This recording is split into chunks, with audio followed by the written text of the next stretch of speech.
Welcome to the Spiritual Forum, everyone. So glad you're here. I've got a great guest today, and I know you're going to love her. But before I start with her, I thought I'd just do a shout out for people out there. If you've got an interesting spiritual story to tell, if you've got an interesting experience of God, the divine, the source, if you have an interesting healing experience or a beyond reality experience or whatever it is, I'd love to hear from you. And you can email me at revcarolsaunders@gmail.com.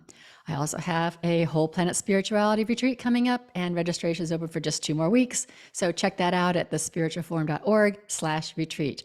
I think you know everything else, and I appreciate you being here.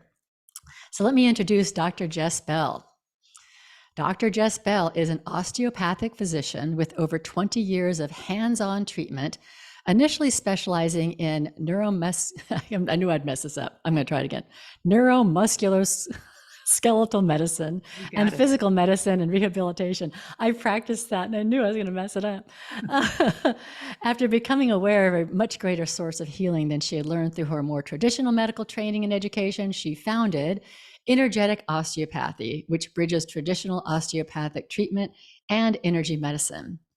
Dr. Jess is able to see into the body with great clarity, allowing for the transformational release of even the most difficult to locate energetic densities out of the physical body and returning the body to health and wholeness. She's committed to empowering people to heal themselves by teaching them about their bodies and how to work within them energetically. Welcome, Dr. Jess.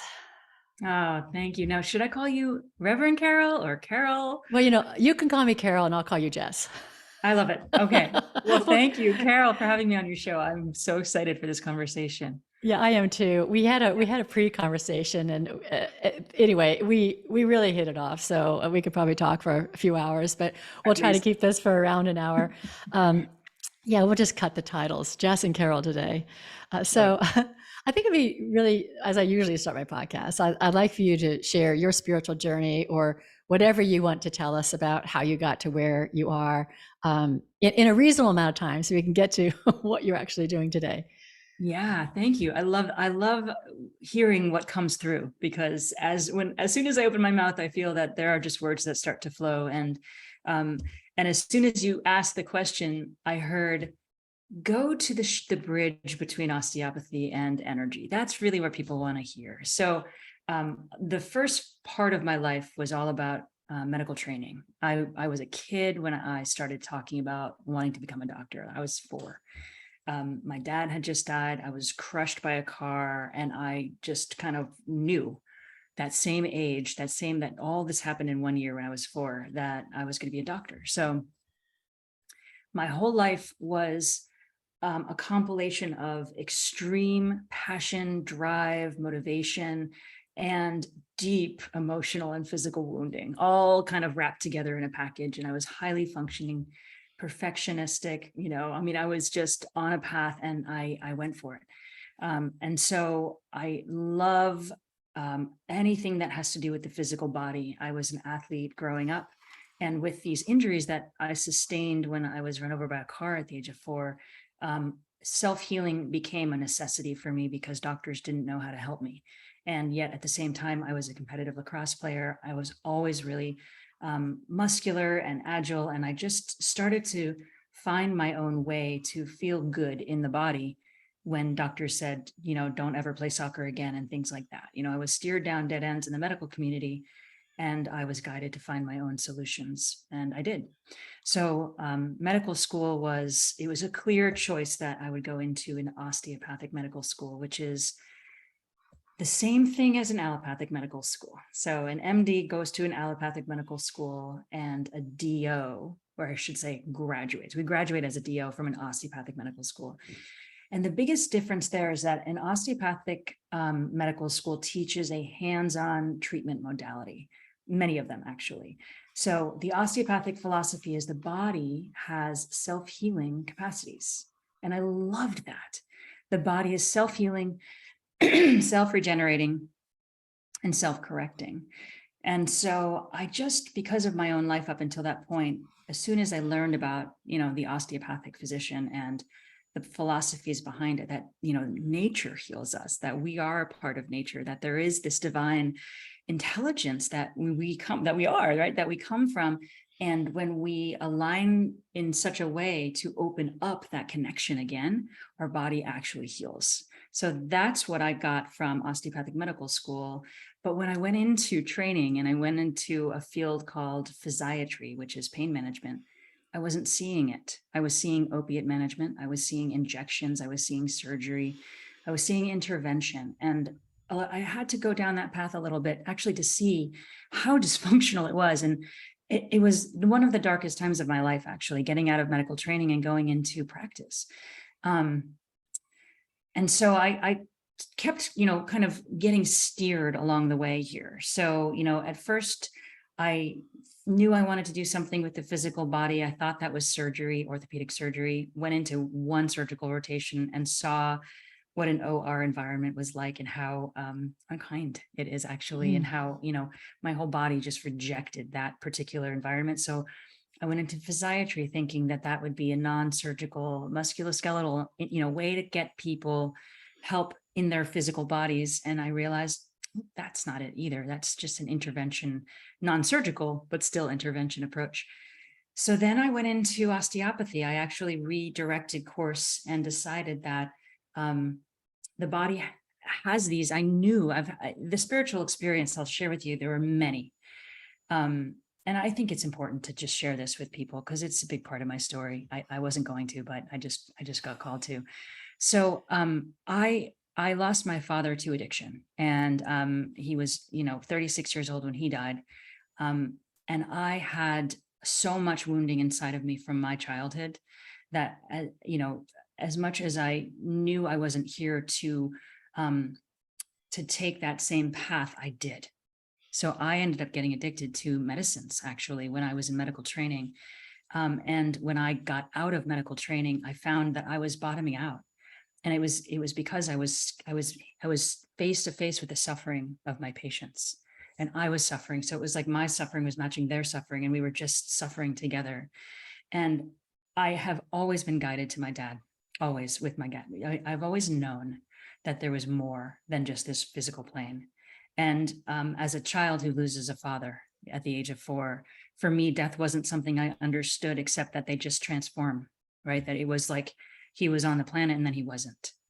And when he wasn't on the planet, I could feel him. And I didn't know how.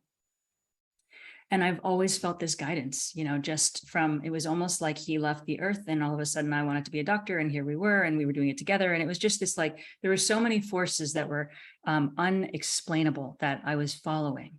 And so when I went down the same path of addiction that he had, I also knew that's not the path I'm supposed to go down, yet I need to know what this is. And so at the age of 33, I actually bottomed out, and I just stepped into medical practice as a pain management specialist, right? So all of a sudden I'm in this environment that was actually the source of a lot of the things that were making me so sick. And I was the one prescribing them to my patients. I mean, it was the perfect storm. So I waved the white flag when I was 33 years old, and I turned myself into a licensure board, actually. And I said, I need help. And that was the journey that I started. So that was really the big spiritual awakening that I had when I realized I was sick and I was dying just like my dad, but I was here to do something different. And so again, I wasn't going to share any of this, but I open my mouth and this comes out. So this is where we are, right? Yeah. So I'll fast forward a little bit, because what happened after that was nothing short of miraculous. It was almost like I had to go through the darkness. That was the known path. I know where addiction goes. We all know where addiction goes, right? We know where the suffering of the human condition, it's a downward spiral for so many of us. And I am I'm a light worker. I'm here to do something different, to pave a new path. And so I now know, looking back on all of that I had to actually dip my toes into the known path, the path of my ancestry, the path of so many people on the planet right now. There's so much suffering, there's so much addiction, there's so much sadness, there's so much desperation out there. And so, as a now licensed doctor who is just in it with the world's suffering with them, right? I'm no different than anything out there. I am the exact same. And I have it in me to not only walk through the experience hand in hand, but then all of a sudden at the age of 33, when I finally picked my head up and realized that's not the way. And that was the year that I started charting a new path. So I went away and I had about 9 months of treatment. I came back and I saw my hands almost instantly. As soon as I turned myself into licensure board of medicine and I went to treatment, I looked down at my hands and I could see them as not just, matter, but I saw the energy coming through them. I literally was like, oh, I have to go on a different path now. So as soon as I got back home from being away, I went back into medical training. I became a board certified osteopath. I was already an osteopath, but that was you have to get in medicine, you have to get board certified to do the things that you want to do. So I had to get another training program under my belt. Basically, that led me to open my own practice. And I put my hands on people every single day, day in, day out. And I was being mentored by a man who is just one of the most incredible beings that I've ever had the privilege to know. And his name was Jim Jealous. And he passed in 2021, but he was an osteopath who taught a modality that is the closest to feeling energy that I've ever had until I started actually feeling energy. So he was my bridge from, more of a cracking, manipulation kind of osteopathy, which is what they teach in medical school, to put your hands on the patient, synchronize with the health of the patient, start to feel the rhythm inside the patient. We call it the tide or the breath of life. And so for over a decade, I got to learn from him and be mentored by him. And I evolved dramatically as a healer during those years. And I was getting, one spiritual experience and awakening after another. My life was it's never been an easy life. It's been very complex and it's been unbelievable. So, because the guidance has just been so present, I've just been so gifted because I know without any doubt how connected we are. And I've just always had this guidance, even during the darkest parts of my life. When I couldn't see it, I knew it was there. So the big shift happened. I went through one transformation after another. Got divorced. I moved my practice after 8 years from a commercial space into my house. And that happened in 2020. So in 2020, I relocated my whole commercial practice into my house. And then we went into a pandemic and the practice was right in the middle of my house. So because I have a young child, it was not recommended that I have patients come into my house. So I even though, I was not afraid. I've never been afraid of COVID or really, I have a much greater perspective of what's going on the planet right now. And so that wasn't really the thing, but it was clear that I was being asked to do something different. So I started working with this incredible intuitive. She lives in Amsterdam, but she's from America. And she saw me the very first time we had a session, she looked through the screen and she said, "You're an energy healer. Did you know that?" And, I didn't, but I did. It was like, it's like what she brought it to the surface, but it had always been in me. Right. And as soon as she said that, I have chills right now sharing the story with you. Every single hair on my body stood up and I felt my whole team come in and they were like, "There it is. That's the truth, right? That's it right there. You got it, kid. You found your way to the right person who said the right thing." And so, that was it. That was the big aha. I had been training my up until then, I had been getting lighter and lighter and lighter in my touch. And in my practice, I put my hands on skin, but oftentimes I'd look down, I'd be so in the treatment with the patient that I happened to be working on working with, that my hands wouldn't be on their skin and I didn't know it. So all of a sudden, touch was becoming very optional. And in fact, there were moments in my practice where I would get into one particular experience I had with a woman who had recently broken her arm and her shoulder froze because the fracture it was a non-union fracture. So it was not placed properly. So her whole shoulder got frozen as a result of that. And I saw it. I saw the fracture, which is something that I started being able to do years ago. I see into the body. So I was seeing this fracture and I looked at her and I said, "Your arm isn't fixed properly. It's not connected." And so she's like, "Well, what do we do about that?" And I said, "Well, let me just see if I can, let's see what we can do here." And so as I connected in and I brought in all of our team. I brought in her guides and I brought in mine. And I just like created some spaciousness around the experience so her body could do what it needed to do. And the pain intensified as I was treating her, as if her arm was re-breaking. And so I took my hands like lighter, I got lighter and lighter and lighter and lighter to the point where my hands were about like a whole foot away from her body. And I could see more clearly into the fracture when my hands were not touching her body, and her pain intensified as I was starting to get further away from actually physically touching her body. Now, an osteopath is a hands-on practitioner. So my mind was just like, this isn't what am I doing, right? I'm an osteopath. I'm a hands-on healer. And meanwhile, I was being guided to take my hands off. And this was a real turning point for me. And this was like right before the pandemic. So she started going into Lamaze breathing. I mean, and she was a good friend of mine. So, so we were like, we were in it together, and I was like, what do I do? And she said, just keep going. I mean, it was like childbirth. So literally. So I was like coaching her. I know, like, just breathe. And she's like crying. She's like, I might throw up. And I'm like, okay, what do I do? I mean, it was one of those, like, I was just like, I didn't even know what to do. It was a total surrender moment. And she's like, you can't stop, just keep going. And I could see it. I was like getting closer and closer and closer into the kernel. There was like the eye of the storm in the middle of the fracture. And so I went in, I'm like, okay, I'm going to go in, I'm going to breathe into the love that's right in there. I know it's there. It's always there. Found the love that sits in the middle of any density in our bodies. That's the magic. Okay. That's the magic of our bodies. We're energy, right? We're made of energy. Our bodies are made of energy. And I was starting to figure this out. I wasn't figuring it out. I was starting to see the truth beyond my medical training. And so finally I connected into the middle of the fracture, and the whole thing just went. Wow. And her pain went away. I mean, I can't, you can't make this stuff up. And the next day her arm was moving. I mean, there was still some rehab. I don't want to like, paint the picture that it was like, a spontaneous remission. There was still work to be done, but her arm had unfrozen. And it was almost like, she was on a course that was not going to allow herself to really heal because her body wasn't in alignment. And so the treatment was able to bring her into alignment, but it was the hands off that really got my attention. So I told you I was going to try to keep this short. So in 2020, when I got the information, you're an energy healer, I had already had that experience.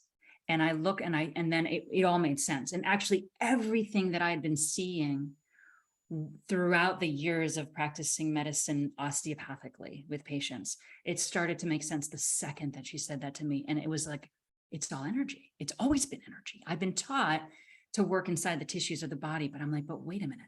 If the body's made of energy, then how does that energy get in? And so all of a sudden, this huge inversion started to happen. And I started to see that the pain that I was seeing from treating people from the surface level actually was coming from a much deeper source. And I was told to start treating people without putting my hands on them because I'd see more clearly and I'd be able to help them more powerfully. And so I was told to do it. This intuitive person told me to do it. And I didn't know what I was doing, but I just knew I had to try. And so the husband of the woman that I treated, that her broken arm, was a dear friend of mine, very spiritually connected friend. He's a sun dancer and a seer, and there's so much more to this story that we obviously don't have time to share, but he was my first, quote unquote, energetic osteopathic patient. I treated him over Zoom, and I treated him. He was a patient of mine, so he knew exactly what a quote unquote treatment in my office felt like. And after the treatment, I could feel everything. I mean, the treatment took off. I didn't even know how to do it. My brain didn't know, but my hands did, my heart did, my body did. And my team was right there with me the whole time. So I'm like crying my way through this because I couldn't even believe what was happening. So was my friend, patient. And I asked him, what was that like for you? And he's like, that was the most amazing treatment you've ever given me. I mean, it was so incredible. So that shifted me from the hands-on osteopathic approach to, I have to explore this. This is amazing. And I started calling it energetic osteopathy because it still is very in the body in the same way that the osteopathic treatments that I was trained to offer. I still see the same kind of detail, but I now do it from a distance so that I'm not zoomed in so close that I can't see as clearly. So that's the magic of this work. And everyone can do this in their own bodies, which is amazing. Now, not everybody is trained to practice medicine. And so I have lots of different ways that I help people to do this inside themselves. I will, give them a healing session. I'll show them where I see things in their body, and then I'll have them do the recording of the session and go back in, because it's we as sovereign beings, the power of our intention and our breath actually moves energy inside of our body. So all this started to kind of just come through the teaching curriculum, and the way to work with people now, not just one at a time, but also in groups, and now in teaching programs. And it's been just this kind of evolution of, how did I get to be where I am right now? I've just been following. I'm just following. That's pretty obvious. I love that. It's I fun. love that. It's really fun. And I just want to shut this last part. So Jim Jealous, the man who I was mentored by, I called him up right before he died. I didn't know he was about to die.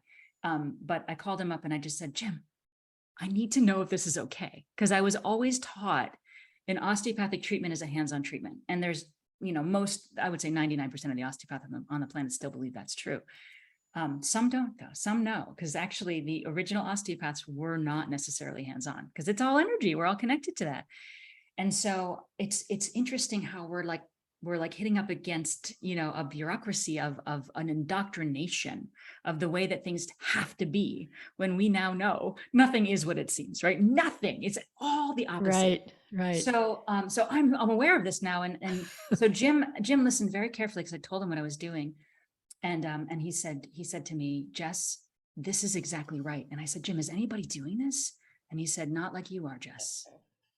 And he said, you come directly from source. You bring energy directly from source. And I was like, that's what it feels like. And he said, you have to do this. This is the future of medicine. You have to teach this. And then it was only a couple months later that he died. So now I'm on a path to train other people to do this, not just people who are in pain, but other physicians as well, other osteopaths as well. And I've actually launched my first course, which starts on October 20th, for osteopaths to teach them this stuff. So anyway, that's the whole path. I really hope that someday that this is just something that everybody knows how to do, because we're wired that way. We're actually born this way. Right. It's just that we get programmed to think. And I love what has been happening with you, because, we're going to go into this. I hope we're programmed to think that when we have symptoms in the body, that there's nothing that we can do about it, and that we have to go and then, have someone tell us what's wrong with us and offer some kind of an intervention from outside the body, when in fact, it's the exact opposite. So the doctor is helpful in helping you to unpack what it is that's going on. And that's what I do with people all the time, every day. But now we get to team up, and I get to kind of, explain it in a slightly different way, energetically, and then show you how to do the work within your own body, because you're actually the one who is designed more than anyone. I help people all the time to catalyze healing, but the actual root, like the real root of that which is being withheld in your body that is asking to be transmuted and moved, it's yours to move, no one else's. So right. And I think that's how you started off. You started saying that the body has self-healing capacities. Yes, we know that. So I want to just kind of capture a few of the things that you said that I want to highlight, because there was a lot in there. The body has self-healing capacities, and I think about the divine energy under all of creation. Whatever that is. Some people call it God. Some people call it source. Whatever it is.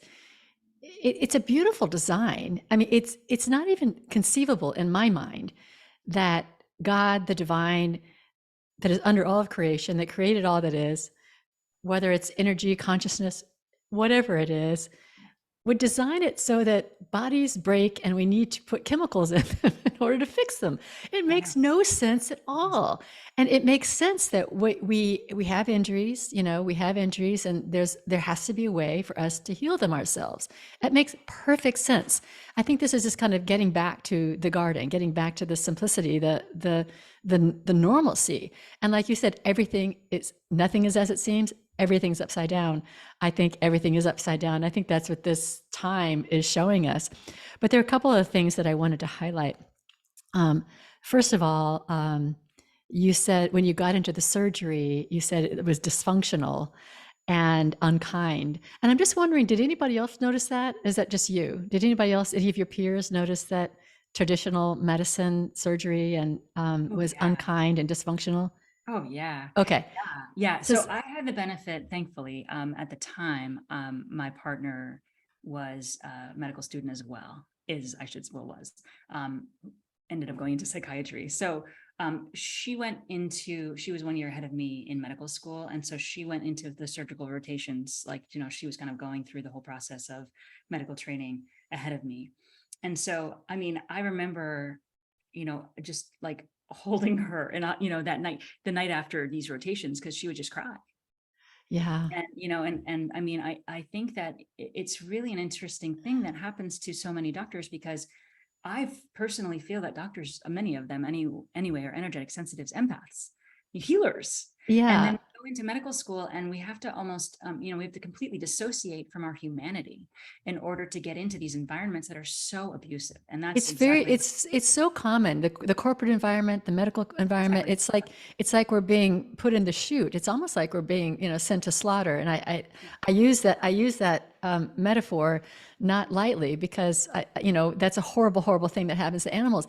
And I think that we are also treated as animals in I this agree. world, that we have to get into this system in order to live, and ultimately not live a fulfilling life, because we're not really honoring who we are as our own purpose, but also who we are as humanity was meant to be.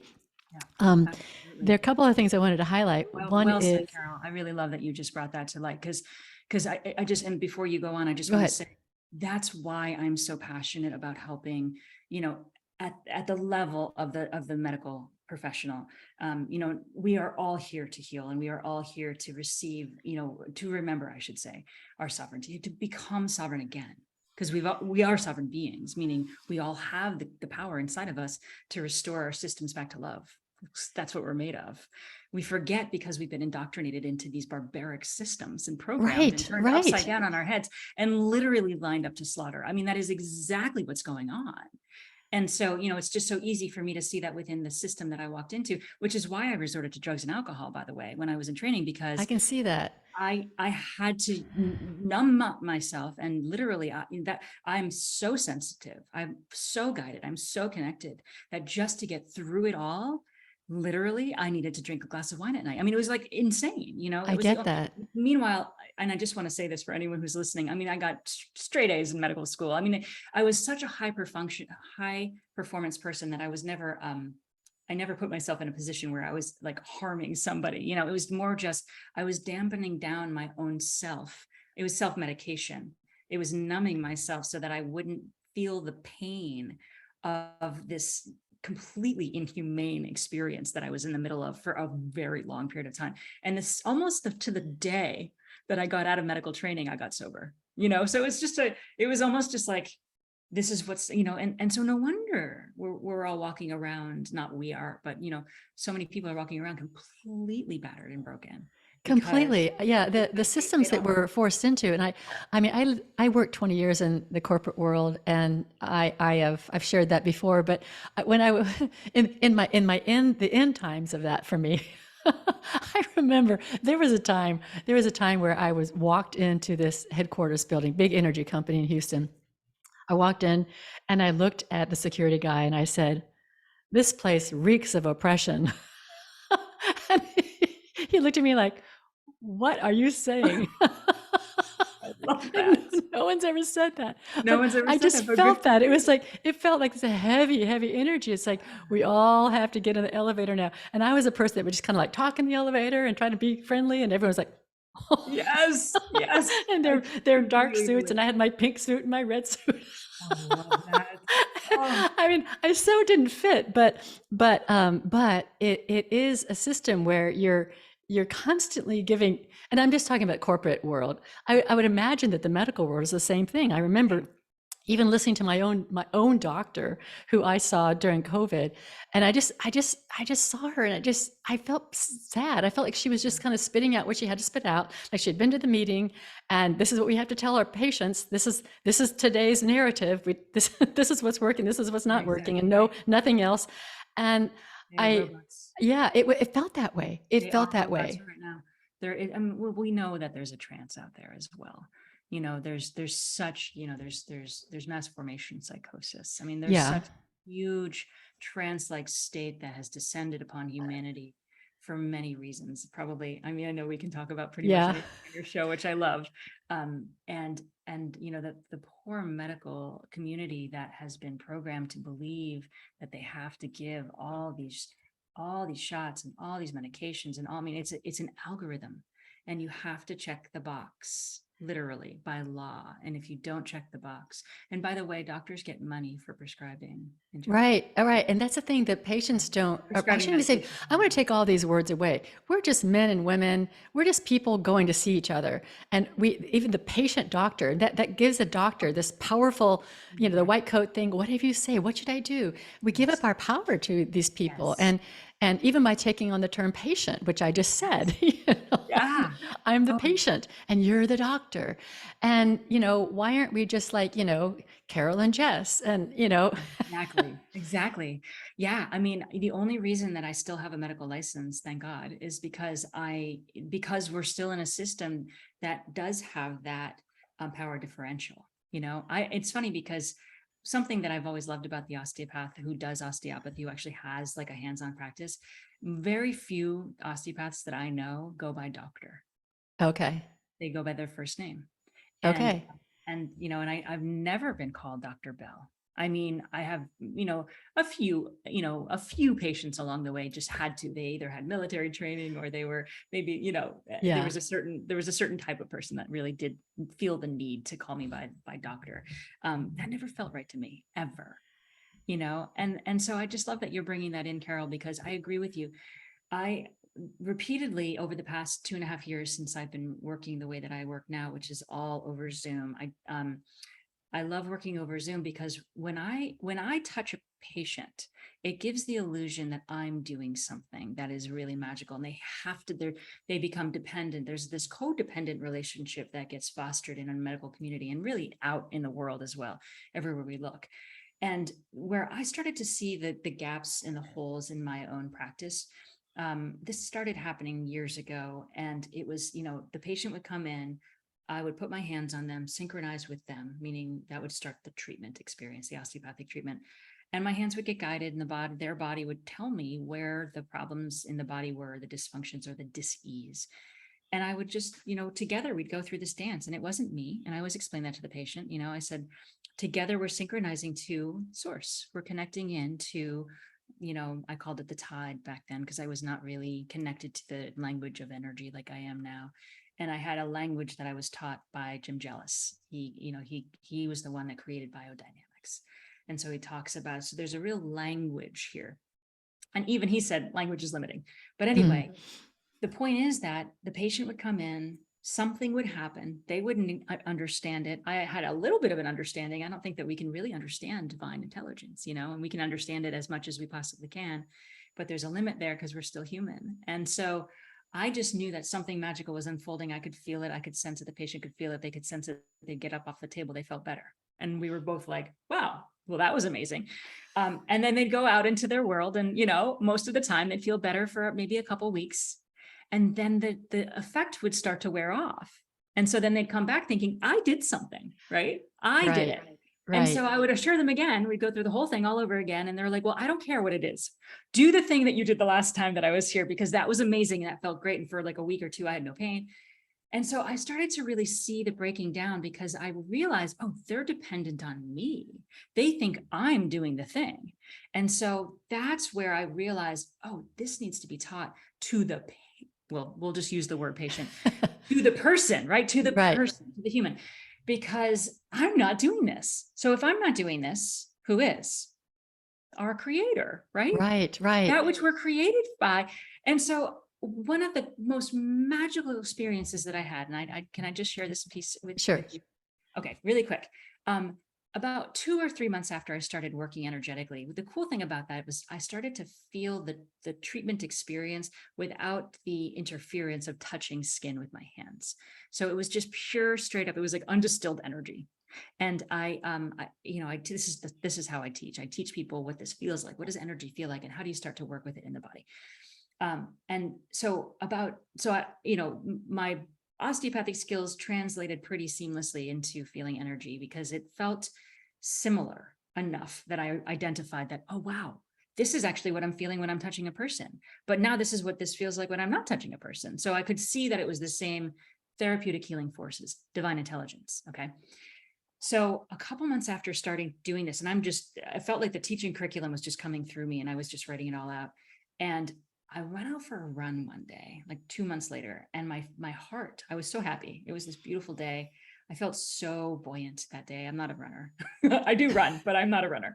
And that day I just felt really good. I felt like my body was like, connected to itself, and I felt light, and so I'm running along and my hands started to push, just like if I had been treating somebody, my hands kind of started to get repelled away from my body magnetically. That's what I feel, magnets, the magnetism of the energetic field. And my hands started to move like I was treating someone, except I wasn't treating anybody. And my hands were running, right? I was running with my hands like right in front of my heart. And I was like feeling the edges of my own electromagnetic field coming from my heart center. And I was like, oh my gosh, no way. Really? Am I actually feeling myself right now? And I was, and so I played with it and I started running. I ran for a while and I would like speed up and I'd lose the feeling, and then I'd slow down and I'd kind of get back to the feeling again. And at the end of the run, I was like, wait a minute, if I can feel my own energetic field, can I actually treat my own body? And so that was the beginning of the self-treatment protocol, which I now teach. Okay. So I then started treating myself every day. I learned how to do that. And the 40 years of back pain that started when I was run over by a car at the age of 4 went away. Oh, wow. Just went away. I'd been treated my whole life. That, part of my journey is that I was so traumatized. I've had such emotional wounding and such physical wounding that I've always been a seeker. I've always received services from other people. So I'm going to bring the conversation back to that. I have always been to the chiropractor and the osteopath and the acupuncturist and the therapist and the, massage. I mean, you name it, I was there. And COVID started and I didn't have the access to these services anymore. So I stopped everything except for my own self-treatment. And that was the time in my life when my pain actually went away. Interesting. And then I started I fell in love with a woman who's an emotional healer. So that was the next layer of all of this. Okay. I started to employ both emotional energetic healing and physical energetic healing. And here we are. So that's when I started to really connect the dots, like, oh my gosh, wait a minute. I'm not here to have people become dependent on me as some kind of a guru or even a doctor. And what a gift that I do have some medical training, because there's a lot of wonky people out there who are calling themselves energy healers. And I'm not saying that because there are so many amazing energetic healers out there, but the masses don't believe that there is, credibility there. We're still in a world where a degree means a lot. It does help. I do get that. But before we go on, what came to me when you were talking was, and I relayed this story this morning in a prayer call with a friend, was that in the Bible, the man at the well, not the well, excuse me, he's the man at the pool, the pool of Bethesda. I don't know if you know the story, but there's a guy who's sitting there waiting to be healed, and he couldn't get into the healing waters. And he'd been there for like 40 years, and he was paralyzed or something. I don't know I don't remember that, but he couldn't get in. And Jesus comes upon him, and he's like, what are you doing here? Well, I've been here for 40 years. I can't get into the pool. Victim, victim, victim. I can't get there. Everyone gets there before me. I can't do it. And then what Jesus does, and this is really a cornerstone of my own ministry. He says to him, do you want to be healed? Which is like, duh, because so many people don't want to be healed. They just want stuff fixed. They want stuff to kind of get better. Give me my medicine, give me something to anesthetize me, make me feel better, but I don't really want to be healed. So he asks, do you want to be healed? And the guy says, yes. And so Jesus responds and he goes, so he doesn't heal him. He says, pick up your mat and walk. Oh. He gave him, he's like, you have the power to do this. Exactly. Do it. Exactly. And there's something in the energy of that moment where, the guy, at least as the story goes, gets up and walks, and he's healed. He essentially heals himself. He has to want to be healed. It's he heals himself. And Jesus is just there to tell him, kind of like your person who says, you are an energy healer. She gave you what you already knew. Yeah. You know, you already knew that. And so because you already knew it, it was just this kind of catalyzing moment for you that was like, yes, and everything kind of aligned because that's my truth. You know, this man's truth was that he was healed, you know, but he had to get that himself. And that just is kind of what all of what you're talking about reminds me of. You don't have to keep going back. I mean, like Jesus wasn't about keep coming back to me. It's Right. like you can heal yourself. You can heal yourself. And what I love about that story, thank you for sharing that. Like again, my body's like just so tingly. Jesus embodied pure love. Yes. And so here's the thing that I work with all the time. The mind, the energy that comes from the brain and the energy that comes from the heart. So the energy that comes from the brain is so insignificant when in comparison to how much energy comes out of our heart. So the electromagnetic, this is just to bring it into terms, quantification. So the electromagnetic energy field of the heart is 5,000 times more powerful than the brain. So our brain is what creates these beliefs that I am broken, that I can't do this, that I have to go to the doctor. And so what I love about, I just saw Jesus and this man. So Jesus is basically, he's just a big, huge heart, right? That's Right. his body's pure love. And so Jesus is just walking around. So he became, this is what I just saw, he became the heart field of that man. So as soon as he talked to the brain, as soon as Jesus basically was talking to the limitations of this guy, he said, believe that you can be healed. But the thing is, it's an embodied experience, right? Because I think that that's tricky for a lot of people, what you just said, that, who wouldn't want to just believe that they can be healed, that they can get up and they can walk. And so what I've learned through this process that I've walked through and that I'm, thankfully, helping others walk through, is that this is actually about not the belief of the brain, but the feeling of the body. When we go into the body and we learn how to be that walking heart that Jesus really is, right? Then it just, whatever we, when we start to resonate at the frequency of love, and then we bring the thought through from that place, we become it, right? Absolutely. Yes. That's where the power of the mind, that's the intention. But first, and I think this is a really important point for a lot of people, because it's like we all want the bypass. We all want to get around it, right? We all want to be like, oh, I can do that. Like, what is spontaneous remission, right? It's and I don't know if you know the story of Anita Morjani. She's just somebody. Oh, yes, I do. Yeah. Right. And so what did she do? She left her body. She saw that she was made of pure love and that she was really the one who was, creating her own limitations, her own lack, her own suffering. And so she had to leave her body in order to actually feel the truth. Right. And then she could bring her belief system up to par. So that spontaneous remission happens from love. Love is the ultimate solvent. And so that's where the work is. And that's why there are all of us out here right now, at this particular time on the planet, oh my God, who are saying exactly the same thing in whatever lens we're sharing it from. Like, I'm no different than another healer down the street, right? Except, I come from love. I feel love. I'm still a human. I still have my foibles, lots of them.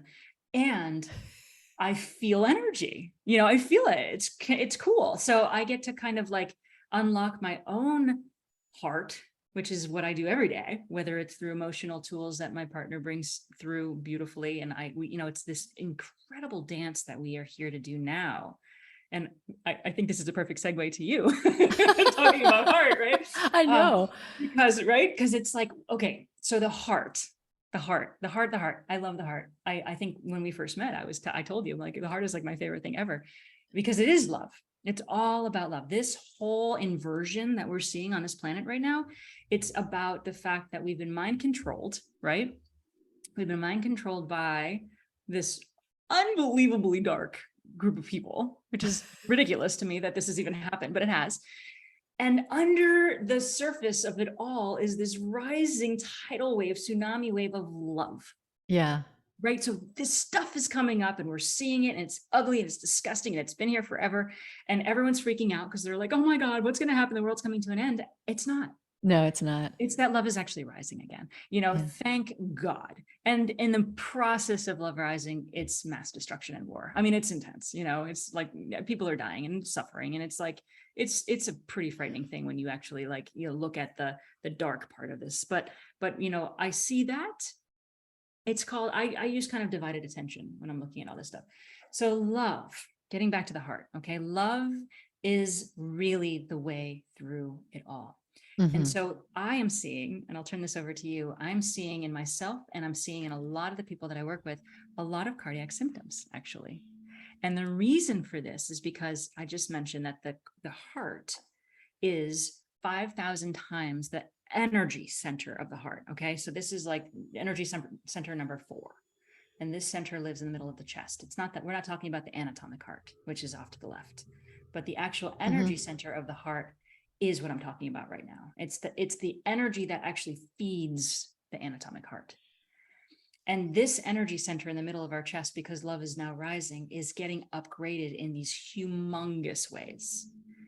For me in 2020, I woke up in the middle of the night probably 10 times with what felt like a scalpel digging into the middle of my chest and causing pain that was radiating in every direction. I thought I was dying. And the only way for me to alleviate this pain was to flop on the ground in a fetal position and ask for help and guidance. And it was really intense. I even went one time, it was so severe, I went to my primary care physician and I got an EKG. And, I'm a medical doctor, so I was able to say, I don't have any, my vital signs are stable and my blood pressure didn't elevate. And I was able to like give her the sense of like, the only reason I felt like I was dying was because I was having the most unbelievable stabbing. I thought it was like an aortic dissection, which is actually not coincidentally how my mentor, Jim Jellis, died. It was an aortic dissection. And my father died from a cardiac related explosion as well. Big beings die of heart, but that's an aside. Right now, we're all receiving these massive upgrades. So after I had the medical workup that told me that I was totally fine, I felt really comfortable resting with, I'm getting heart upgrades. So I went first. Tell me what you think that is. When you say upgrade, what is that? Upgrade. An upgrade it's a light code activation of the DNA that makes up the human physiology. Okay. So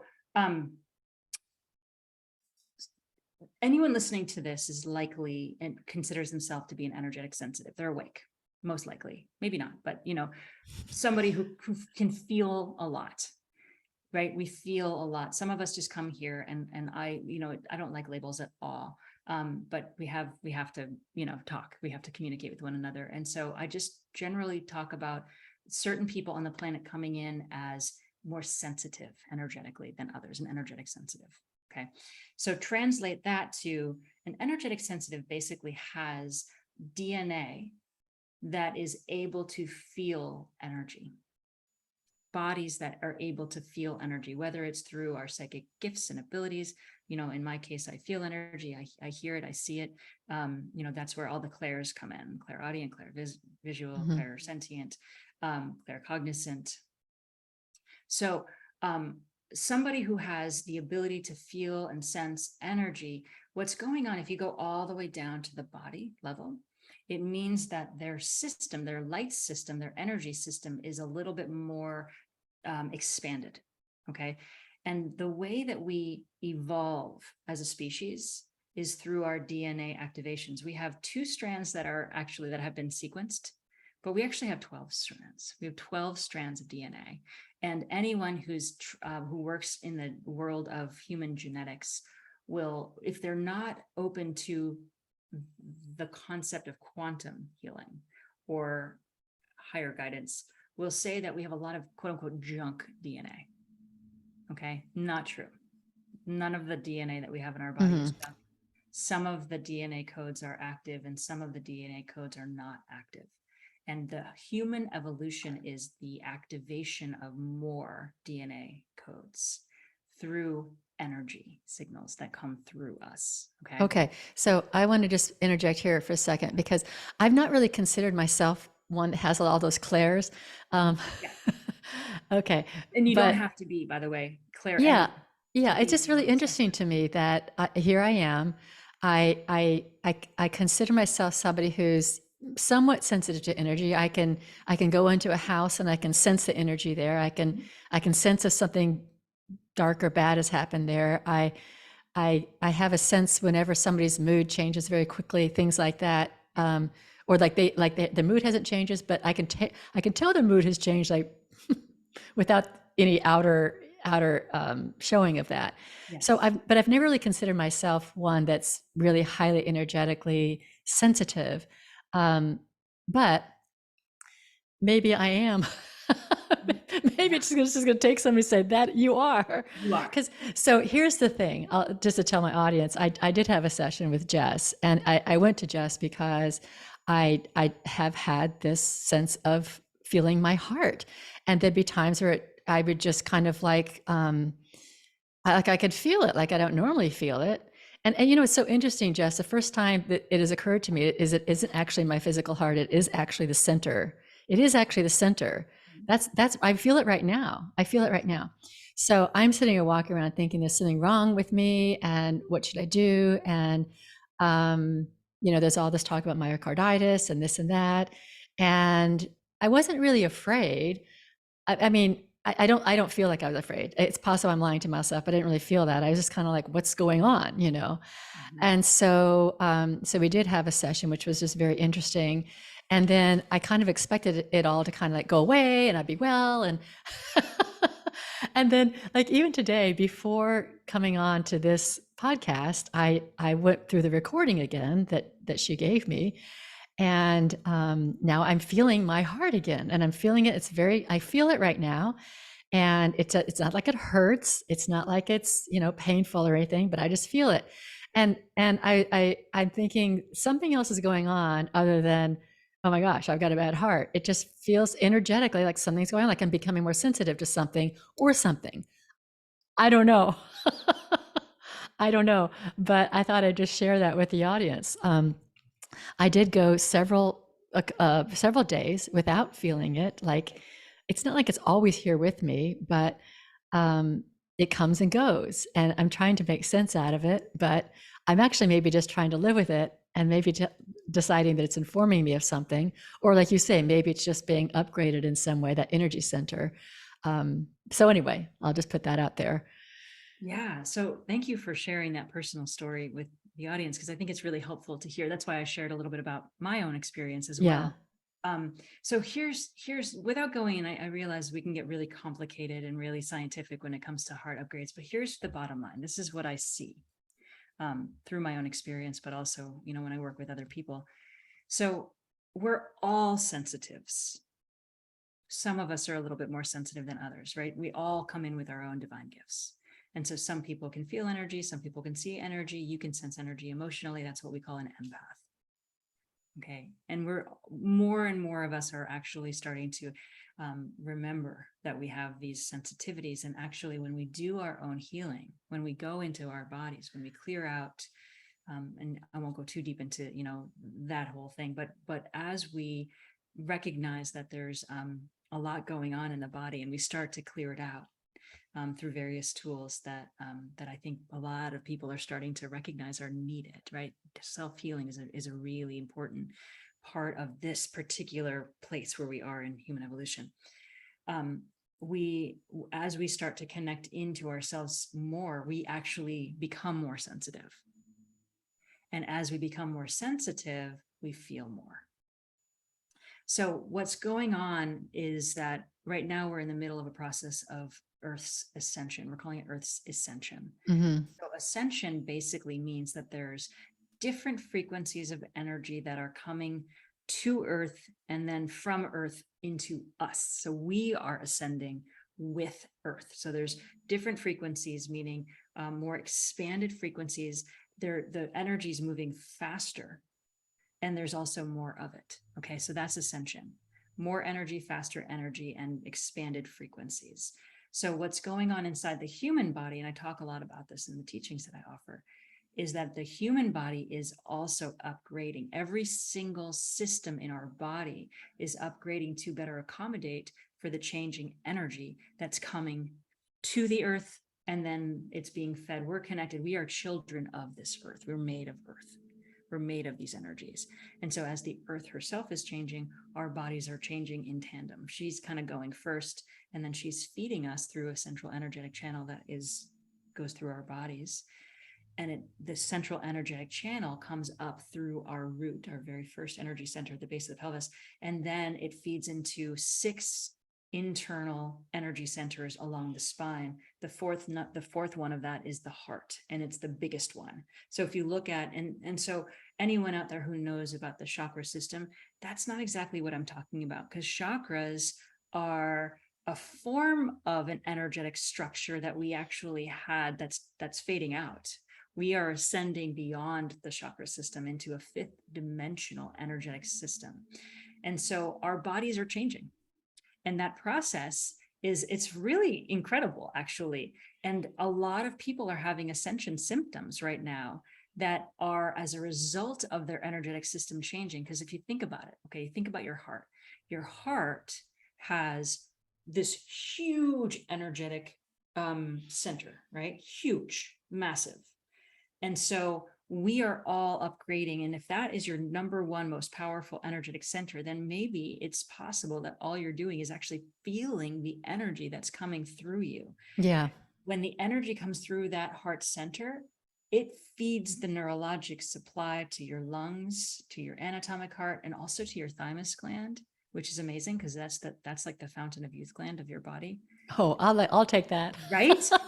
And so I wouldn't know this as much as I've really looked at this carefully because of my own experience, because I was like, am I dying right now? And so I asked a lot. I hear a lot. I get a lot of guidance.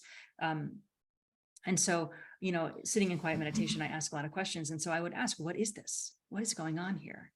Am I in danger? And I kept getting, no, you're not in danger. You're okay. And what was actually happening, and this sounds kind of crazy, but it was almost like I was having this like implanted expansion. Like it almost felt like, for me, it felt like a blade, like a sharp stabbing knife.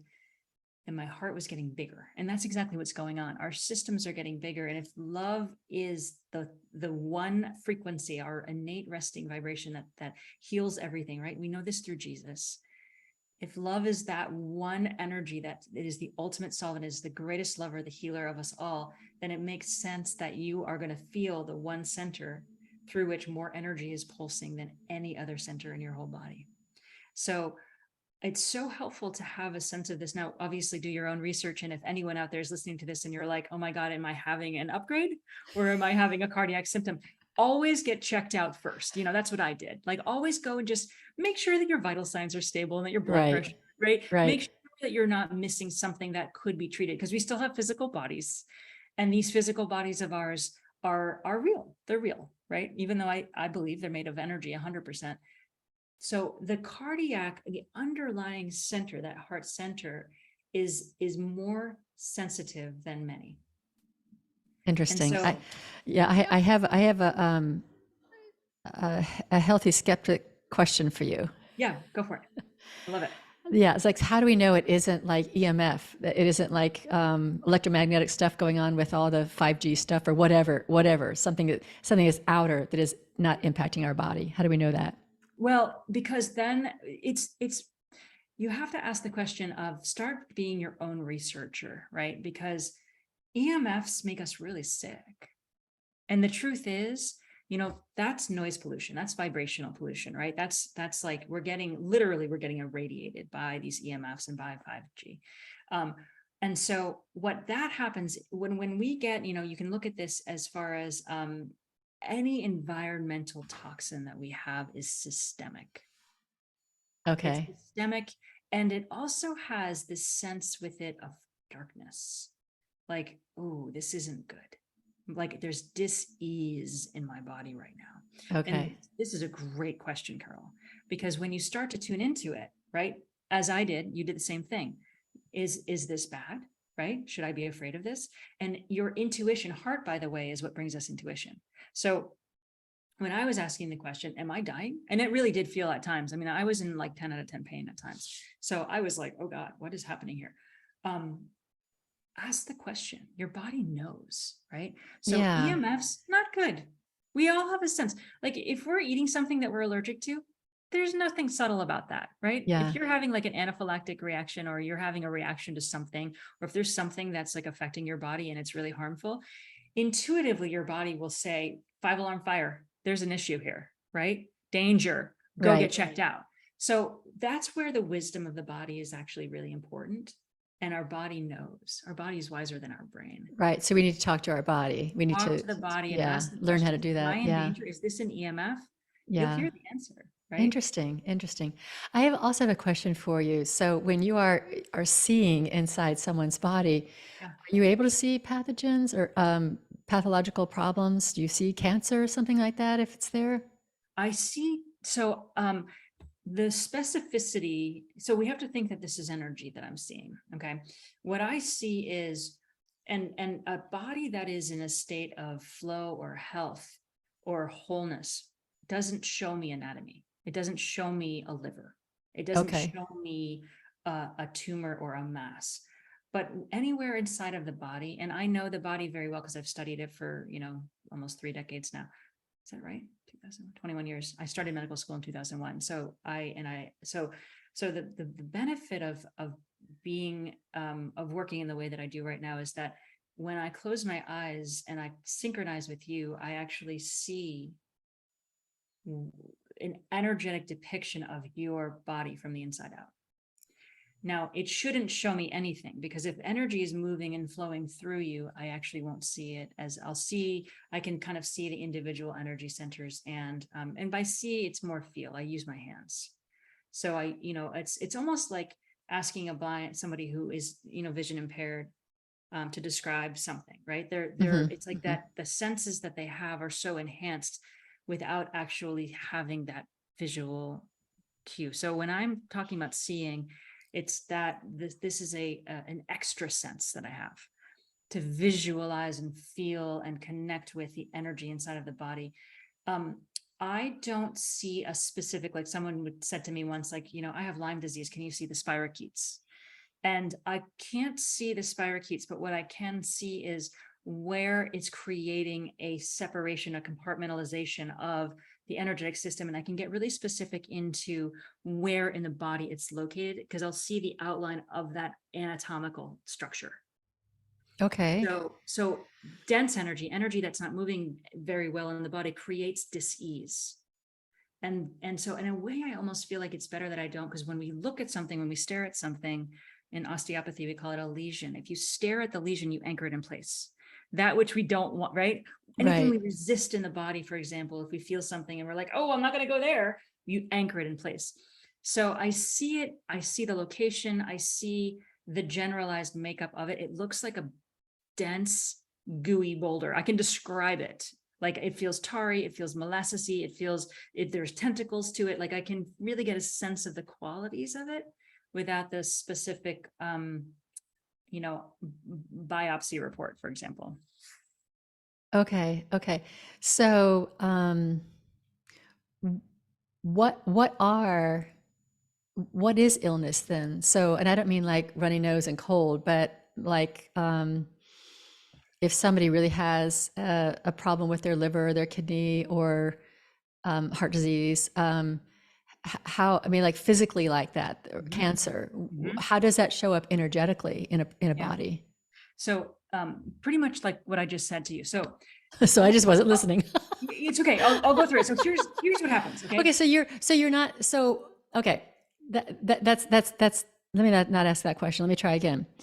What is that illness? What is that? Okay. Perfect. So I was just about to answer that. Yeah. Right. Yeah. Okay. All right.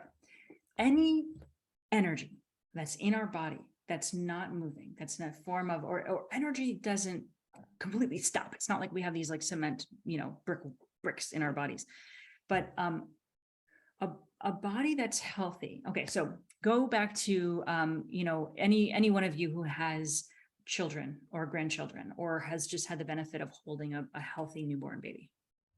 When you feel this baby, when you hold this baby, when you connect to this baby, what you're feeling is fluid, love, wholeness. Okay. You're feeling this being that has no density, provided this is a healthy baby, right? Obviously, we know that a lot of babies are born and they're not in that position. But if you've had the benefit of that, having had that experience, what you're feeling is yourself. Actually, we fall in love with that being because that's us. We are always that untainted being. Okay. Yeah. Now, what happens when we come onto this planet, it's hard here, right? It's very, very hard.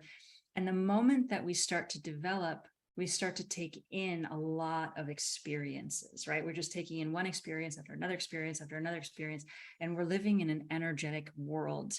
Every event is an energetic broadcast. Some of those events come in too fast. Something traumatic comes in too fast, okay? If we get screamed at, our whole system freezes, and we take in the energy of that experience as trauma, and we can move some of that energy through, but we feel really unsafe in that moment. We feel really unloved in that moment. We feel really alone in that moment. And those feelings get compartmentalized because at that stage of our lives, we don't have the tools to alchemize them to love, to be with ourselves, to hold ourselves.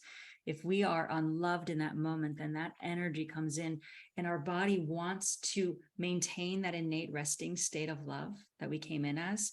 And so it compartmentalizes down anything that doesn't match that frequency and puts it into storage form, and then pushes it off into the body somewhere. And is that what density means then? Okay. All density in the body is an unfelt feeling from your past. Okay. Okay. Now you can come in with stuff. But that stuff that you come in with, meaning a past life, that stuff that you come in with is also an unfelt feeling from your past. Yeah. Right? Or ancestral. We have a lot of ancestral wounding, right? What is that all about? Unfelt feelings from their past. So really, this is an emotional planet. We live on an emotional planet. We all came here to be able to feel emotions, because when we're not in a physical body, if we're just a soul without a body, we don't, we just hold the resting vibration of love. We are just spirit, divine, right? In our human form, we have this amazing range of human emotions that we get to feel, but we don't really know how to feel our feelings on this planet. Right. So many of us bottle up the stuff that we don't want to feel, and then we go after the stuff that we do want to feel. So we crave things so that we can get more of the good feelings, and then we resist the bad feelings, and so we bottle those up, and then we get all messed up. That causes energetic compartmentalization, density, way down in the subconscious of the body. The body knows that that's quiet. And so the wisdom of the body is, okay, let me get your attention here, because there's stuff down there we need you to pay attention to. There's some unfelt feelings down here from long ago. It's not supposed to stay down there in storage form. It's actually supposed to flow again. Our system is actually supposed to flow. But your method doesn't require the person to go and feel all those feelings and go back. My method personally creates a framework and opens the body back up again, so that when you start to employ emotional tools. So a lot of what my partner Claire Garner and I are building something called Centers for Energetic Healing. She's an intuitive emotional healer. The emotional work is a really big part of this. The energetic work is the framework that creates, think of a highway that opens the doorway, so that when you start to feel that stuff again, because you do kind of have to go back and feel it again. I mean, it's an important part of the process.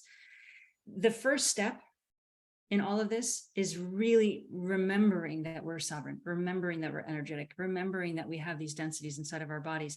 When you leave that down there for too long, it does materialize. It comes up to the surface and creates physical disease.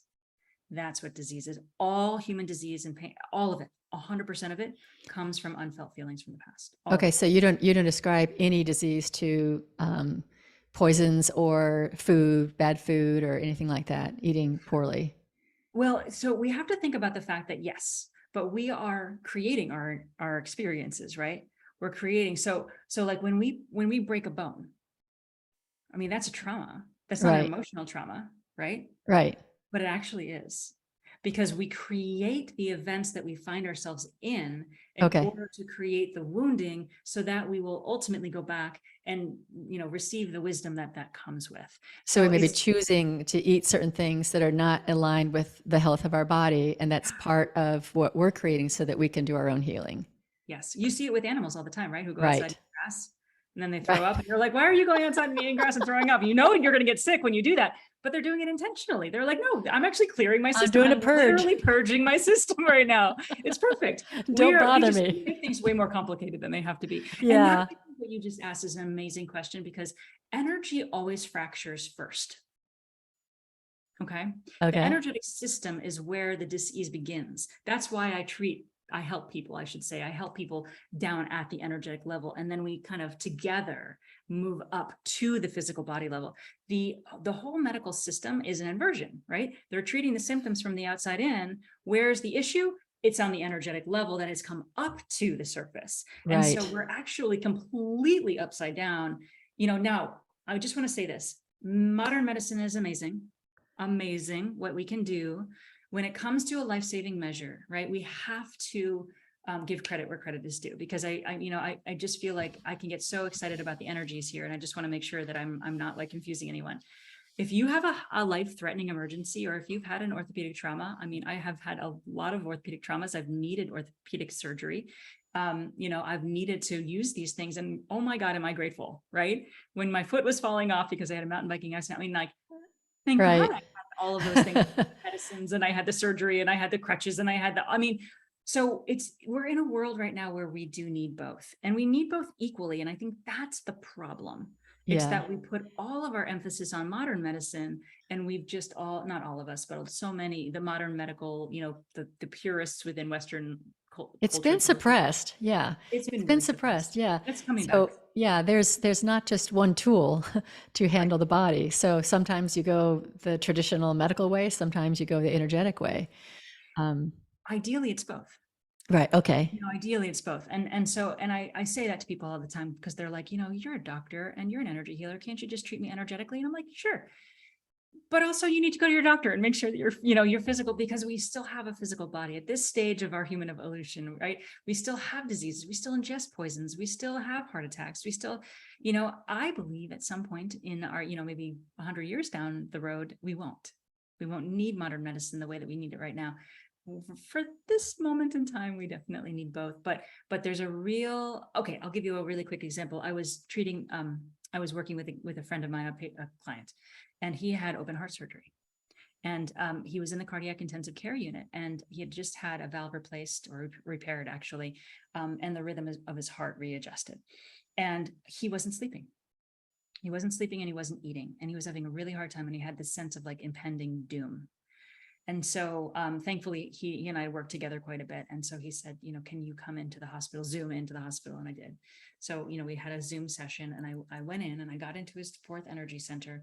And then from the fourth energy center, I could see that the sympathetic nervous system that fed the cardiac plexus of nerves that feeds the heart was freaking out.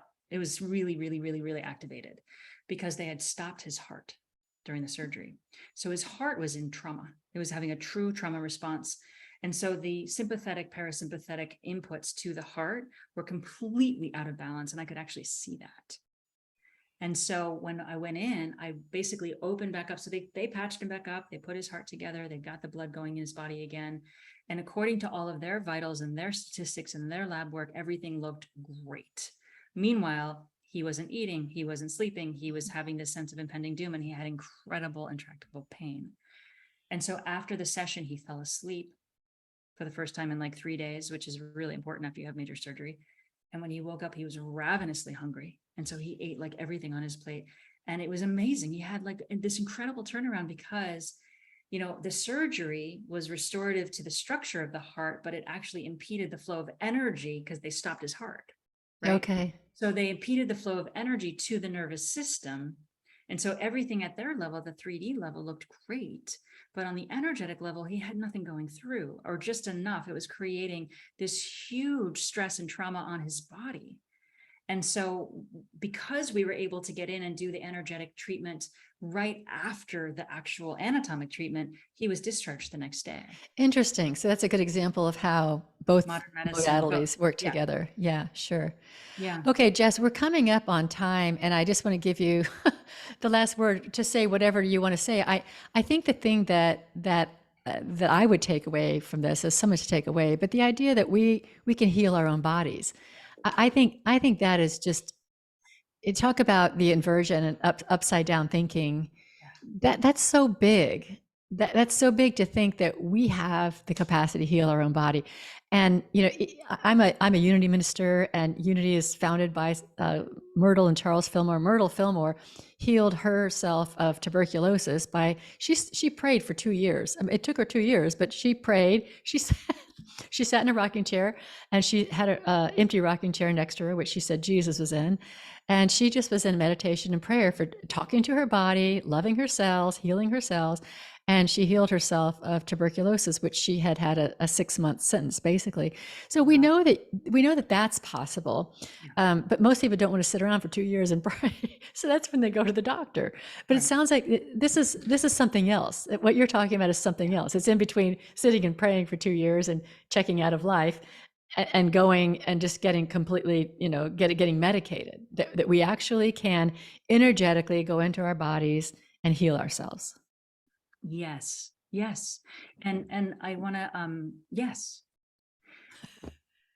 One of the things that I love to share is that it takes work.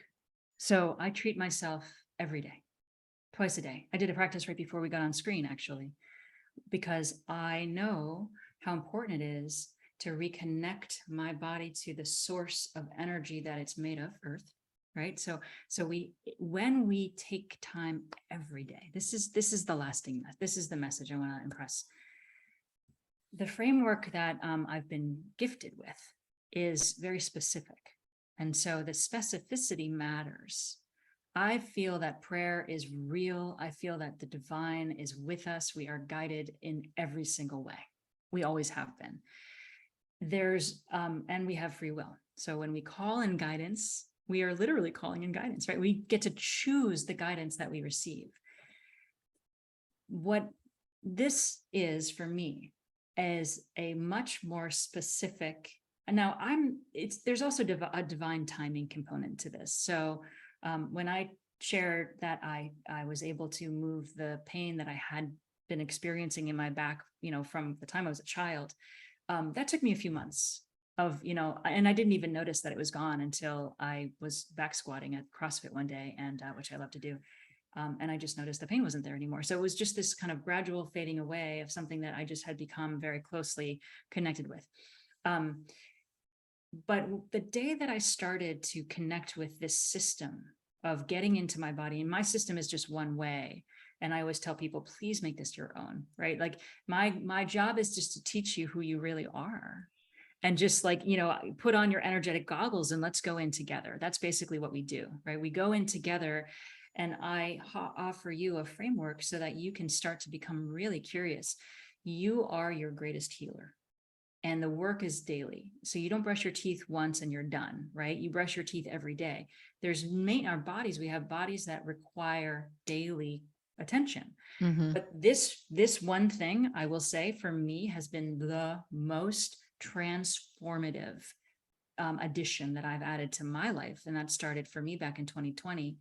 And it's not to say that I don't have pain. I have pain. It comes and it goes, but it doesn't stay. When we get into our body and we start to move the energy through the way that it was intended, we just have an experience, right? Then, there's shoulder pain. Oh, wow. I wonder when that shoulder pain is going to go away. I don't know. Oh, wait, hold on. Wait a minute.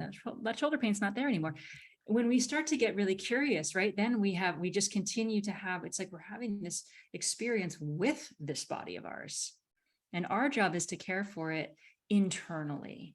So every one of us knows that we need to eat well. We need to not, drink excessively and take excessive amounts of recreational drugs or otherwise. We know that we're not supposed to smoke things that will damage our lungs. We know we're supposed to move and get sunlight and have loving relationships and drink lots of water. We all know this now. But what's not taught is, what are you doing to take care of your body from the inside out, right? We're taking care of ourselves better, I think, some of us anyway, from the outside in. So when you can match those two together, and I just want to say one more thing about the emotional work, that's really huge. The emotional work is really huge, because what I was doing was I was clearing my body every day energetically. I was getting in and I was doing all of this amazing work, and I feel the energy and I move the energy through my body. But it's really that which congests us is our wounding from the past. And there's so many ways that we can talk about emotional healing, but that's a big part of this too. So that's just kind of like we didn't really get as much into that because that's not my work. I employ it, but I don't teach it. Okay. So that's the take home, is that, for you in particular, because you were talking about your heart and how it didn't go away right away, but you did notice some great shifts. When we get curious every day And we go in with that wonder of a child. Oh, what is it that my heart is telling me now? What were the circumstances that created the sensation of your heart? Know that you've been programmed to think that there's something dangerous about sensation, right? Right, There's right. That's nothing true. dangerous about sensation unless there's that sense of impending doom. There's a difference. If you have pain in your ankle, but you're able to walk, that's very different than spraining your ankle and trying to walk on an ankle that's actually wounded, right? Yeah. It's like, we know if you really have just hurt yourself, you're not supposed to walk on your ankle. Like, you can't. Right. Versus, oh, I have this kink in my ankle. That feels weird. Let me walk it through, because it's energy. So that's the difference here, right? Sure. So when we can get curious about our bodies from a place of being open and having discernment, if you're in danger, your body is going to tell you, go to the doctor. If you're just stiff and stagnant and dense and flat and you haven't moved your body, get in there. Yeah. Get out, move that energy through, have fun with it.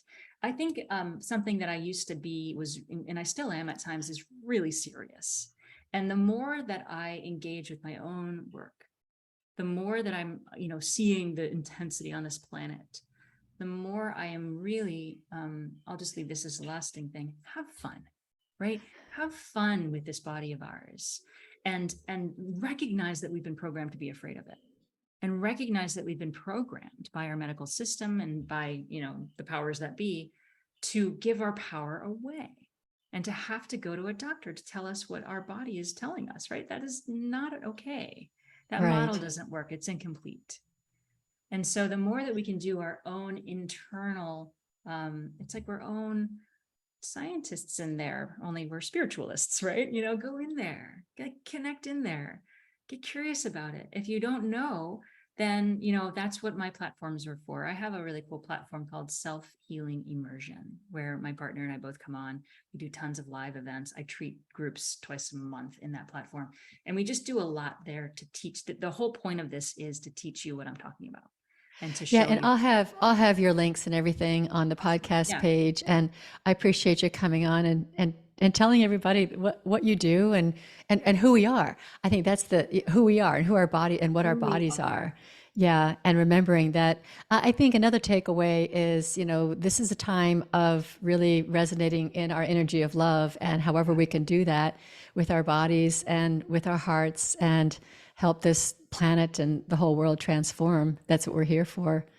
Absolutely. So, yeah, I'm going to have to close just because, we only go a certain amount of time, but maybe I'll have you on again.